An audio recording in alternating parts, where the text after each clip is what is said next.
سلطان عبدالحمید ثانی عثمانیہ سلطنت کے آخری عظیم الشان خلیفہ، جنہوں نے 1876 سے 1909 تک 30 سال خلافت کی باغ دوڑ سنبھالی۔ سلطان مغرب کو ہر محاذ پر شکست دینے کے لیے جانے جاتے تھے فَسَيَكْفِيكَهُمُ اللَّهُ، اور اپنے لوگوں کو بھی اسلام سے محبت کی ترغیب دیا کرتے تھے۔ اس مرد مجاہد نے متعدد سکولز، ہسپتال اور یونیورسٹیاں بھی قائم کی اور خلافت کے 90% قرضے ادا کیے۔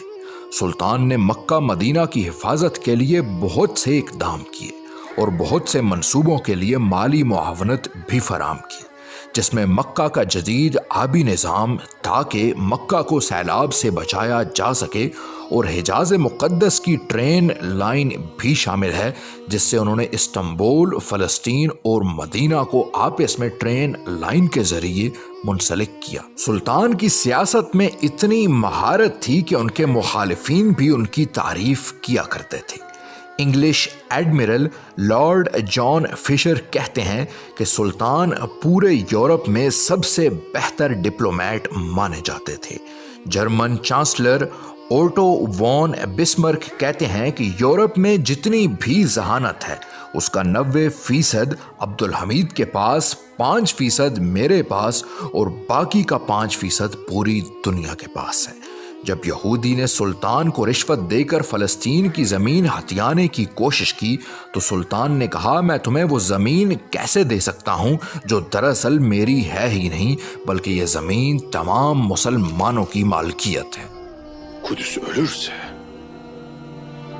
Kudüs düşerse, sen say ki bütün İslam beldeleri düştü. سلطان عبدالحمید کا مضبوط عزم ہی آخر اس کے تخت شاہی کو جوان ترکوں کے ہاتھوں گرانے کا سبب بنا، جن پر مغرب کی محبت کا بھوت سوار تھا۔ یہ ایک ایسا لوگوں کا جتھا تھا جو لادین آزاد خیال ترکوں پر مشتمل تھا۔ 1909 میں سلطان کو گھر میں نظر بند کر دیا گیا اور اس کے سامنے اس کی خلافت مغربی سازشوں کے ہاتھوں گرائی جاتی رہی۔